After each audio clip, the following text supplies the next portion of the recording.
Mesdames, Messieurs, bonjour ou bonsoir, ça dépend de l'heure à laquelle vous nous suivez. Bienvenue à ce podcast des Mazingira, les médias dédiés à l'environnement et au développement durable.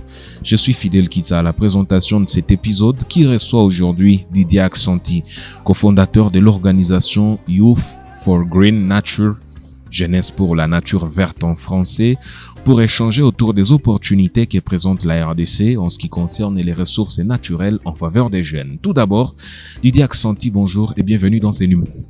Bonjour, cher fidèle. Pour entrer dans les vifs de ces sujets avec mon invité, il faut dire que la République démocratique du Congo, d'une superficie équivalente à celle de l'Europe occidentale, est le plus grand pays d'Afrique subsaharienne et doté de ressources naturelles exceptionnelles, notamment des minéraux tels que les cobalt et les cuivres, un potentiel hydroélectrique, des terres arables importantes, une diversité immense et la deuxième plus grande forêt tropicale du monde. La RDC figure parmi les 5 nations les plus pauvres du monde. En 2023, environ 74,6% des Congolais vivaient avec moins de 2,15 $ par jour. Environ une personne sur 6 vivant dans une extrême pauvreté en Afrique subsaharienne habite en RDC, selon une étude qui a été menée par le Programme pour l'environnement des Nations Unies. Monsieur Didier Aksanti, selon vous, toutes ces richesses que compte la RDC, est-ce une bénédiction ou une malédiction? Je sais pas trop, mais ça dépend de la conception ou de la réponse de chacun d'autre. Mais moi, je pense qu'à mon humble avis, c'est une malédiction parce que nous, en tant que jeunesse, parce que nous parlons de jeunesse, nous ne bénéficions pas en tout cas de cette bénédiction, soit dit.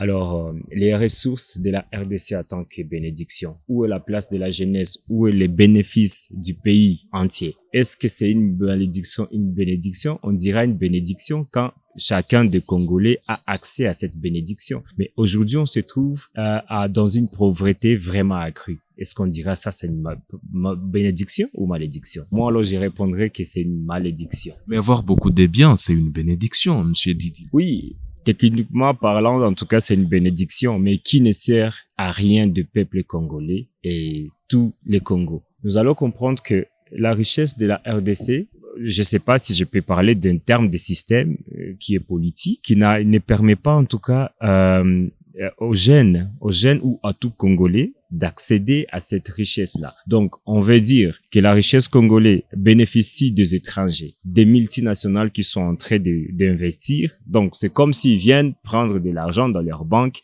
et répartir chez eux. Voilà pourquoi est-ce que nous, jeunesse, nous allons parler ça d'une malédiction. Même si c'est technologiquement, systématiquement une bénédiction, mais ça nous sert à rien. Est-ce qu'on ne peut pas dire que vous considérez cela une malédiction parce que vous n'en profitez pas, pendant qu'il y a d'autres jeunes en RDC qui en profitent quand même en créant des entreprises, ils donnent de l'emploi à d'autres jeunes et gagnent, et ils ont un chiffre d'affaires élevé à la fin du mois. Bon, exactement.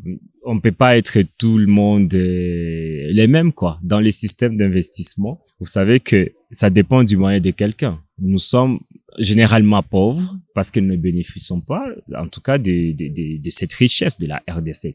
Mais comment est-ce que la RDC ou les jeunes sont capables de s'investir dans cela? Bon, nous battons jusqu'à la fin, quoi. Nous cherchons des opportunités qui peuvent être bien accédées par certains jeunes et trouver ces opportunités pour investir et faire leur économie. Alors, sans parler des enfants, des jeunes, bon, qui appartiennent à des familles politiques. Je vais pas trop entrer dans la politique, mais vous savez ce qui est l'histoire de la RDC. Bon, c'est sûr qu'ils sont en train de se battre. Et c'est nous tous qui là-bas, on est obligé de vivre dans notre système tel qu'il se présente. Donc, au lieu que la jeunesse meure, au lieu que la jeunesse souffre ou continue dans la souffrance, ils se cherchent dans leurs moyens et à leur système, dans leur façon de s'élever, de vivre, juste pour voir si peuvent trouver les peu pour vivre. Alors, quelles sont les opportunités que présentent ces ressources naturelles beaucoup plus pour les jeunes? Oui, aujourd'hui, en tout cas, les jeunes, les opportunités sont trop nombreuses vu la position de notre RDC et sa contenance des ressources naturelles qui sont potentiellement critiquées étant comme un paradis. Je pense que si au moins les systèmes devraient être mieux, les importances devraient avoir lieu. Mais où sont les importances si une fois les systèmes continuer à bloquer toutes ces ressources. Je vais parler dans les cadres parce qu'aujourd'hui, le monde a évolué avec, donc, contrairement à ces changements climatiques et que la RDC présente toutes ces ressources vraiment bénéfiques en tant que pays solution avec ses ressources minérales, forestières et tout comme agriculture, si on peut parler, des plus de 80 millions de terres arables qui sont ici. Alors tout ça, c'est toujours une malédiction, selon vous? Bon, j'ai dit bien, systématiquement, c'est une bénédiction, mais qui ne profite pas les Congolais. Alors là, on va dire que c'est une malédiction, parce qu'il y a personne comme nous. Bon, moi, je parle au nom de la jeunesse parce que nous sommes constitués beaucoup plus de jeunesse en RDC. Nous n'avons pas ces opportunités-là d'accéder à ces ressources. Est-ce qu'on va parler ça d'une bénédiction? Voyons un peu les taux de chômage, mais qui est élevé parallèlement au taux de scolarisation. Vous allez voir les systèmes scolaires ici, on étudie, évidemment on étudie, on est formé, mais où sont les opportunités? Un médecin qui devient enfin un cordonnier ou un vendeur de poules. Bon, je sais pas si on peut appeler ça courage par rapport au monde révolu, mais franchement, ça pourrait pas être parce qu'on a toujours fait recours aux spécialistes dans un domaine. Mais est-ce que les opportunités, on ne peut pas en créer plutôt que patienter, que celles-ci viennent vers les jeunes, notamment en se lançant dans l'entrepreneuriat vert, tout ça? Exactement, oui. Là, je peux pas nier parce que vraiment l'opportunité, on peut en créer. Aujourd'hui, on peut pas croiser les bras vu les difficultés que nous traversons nous en tant que jeunesse.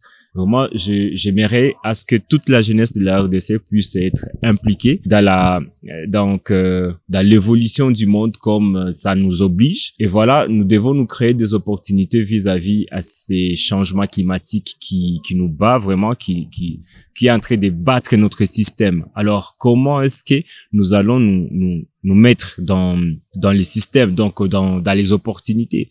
Premièrement, je pense que nous devons partir. Donc, nous devons d'abord enlever l'ignorance, ce qui est par rapport au système nouveau et qui nous oblige les changements climatiques. Donc, il faut d'abord comprendre c'est quoi le changement climatique pour savoir comment est-ce que nous allons nous créer ces opportunités-là. Donc, j'invite par contre tous les jeunes de venir tous se mettre ensemble et de voir comment est-ce qu'ils peuvent pallier à ces problèmes de chômage, à ces problèmes de pauvreté sur notre vie. Donc, par contre, nous ne devons pas rester en train de croiser les bras ou soit attendre le gouvernement à réagir, même s'ils sont obligés de nous capaciter, de nous venir en aide exactement. Mais nous, les jeunes, nous devons jouer un rôle très essentiel qui est vraiment de nous adapter d'abord au système et puis nous en faire une opportunité pour cette adaptation. Revenons un peu sur cette question. Quelles sont les opportunités qui représentent ces ressources naturelles, beaucoup plus pour les jeunes? On fait mention notamment à l'agriculture, au prix carbone que les jeunes peuvent gagner.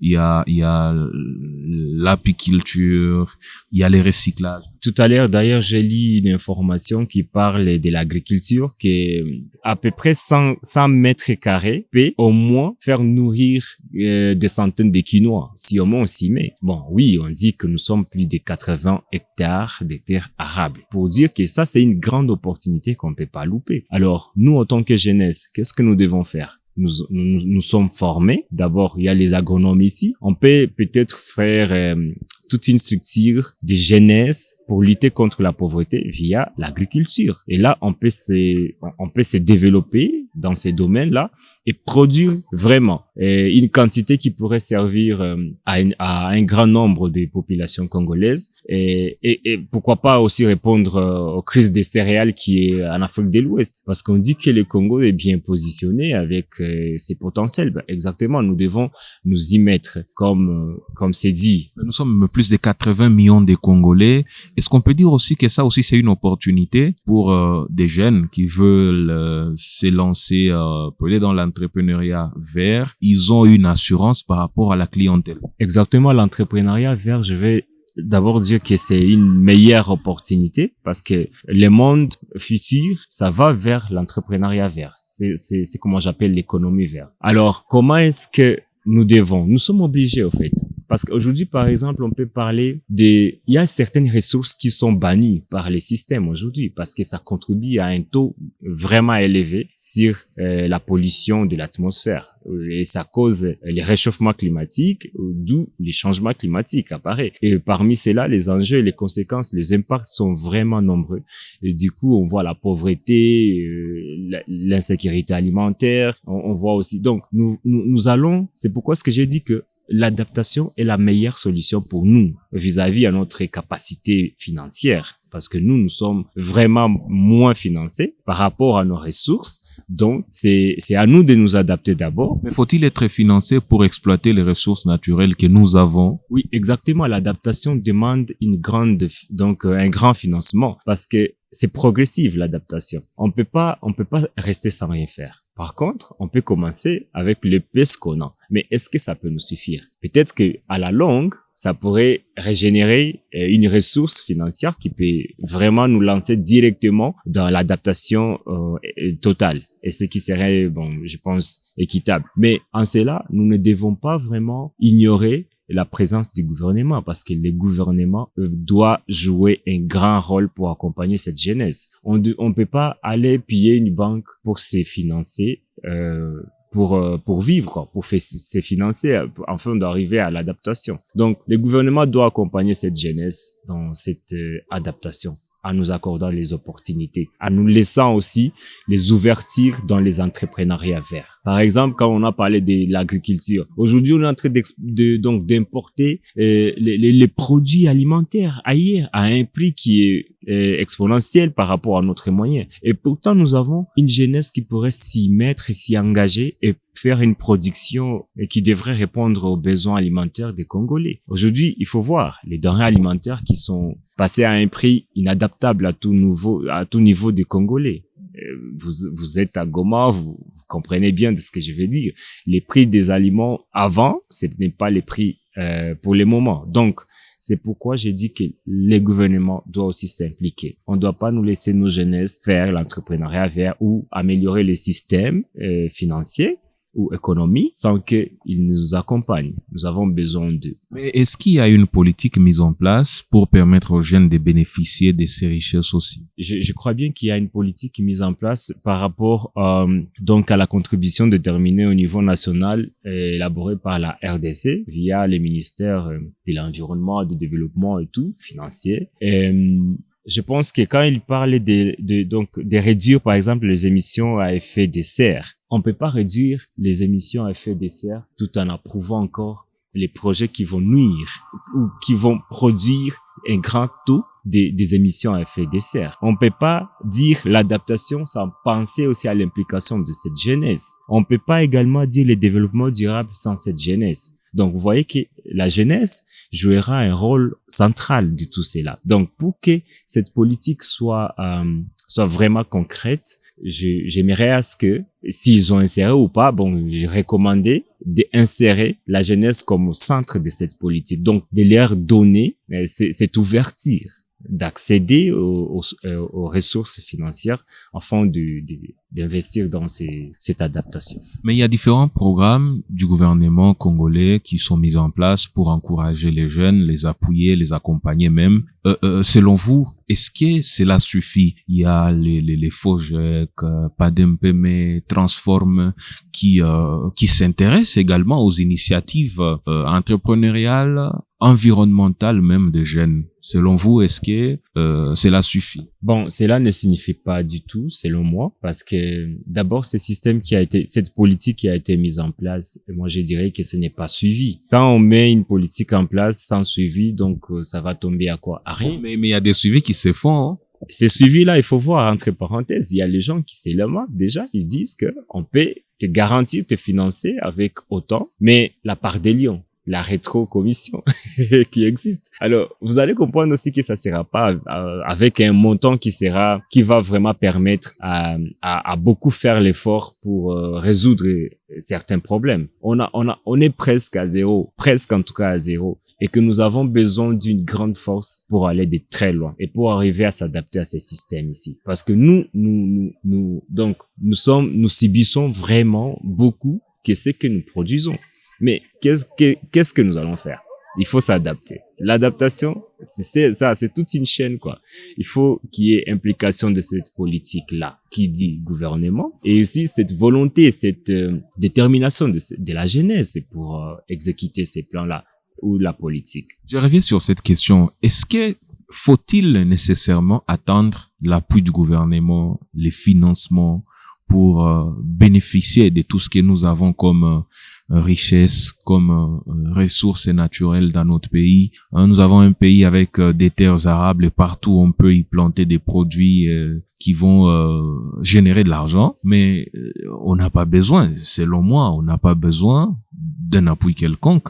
Il suffit seulement de se lancer. Je suis tout à fait d'accord avec vous, parce que sortir de ces sous-développements ou cette crise, ça va pas dépendre seulement de l'implication du gouvernement. Mais par contre, nous avons notre force, nous avons notre intelligence. Donc, nous pouvons nous faire comme le peuple chinois, quoi, qui se mettent au travail malgré tout. Donc, il y a personne qui peut venir te dire ou te rappeler que tu dois manger la nuit. Il faut à toi-même te réveiller et dire qu'est-ce que je vais manger cette nuit. Pour dire quoi? Pour dire que réveillons-nous, nous, en tant que jeunesse, et impliquons-nous dans cette résilience pour qu'on trouve cette adaptation, ce développement. Donc, éveillons-nous d'abord et mettons-nous la force ensemble. Comme ça, là, nous allons voir qu'est-ce que nous pouvons faire. Peut-on dire que la passivité des jeunes fait en sorte que ces ressources naturelles qui sont une richesse, qui sont des richesses pour la RDC, plutôt qu'être une bénédiction,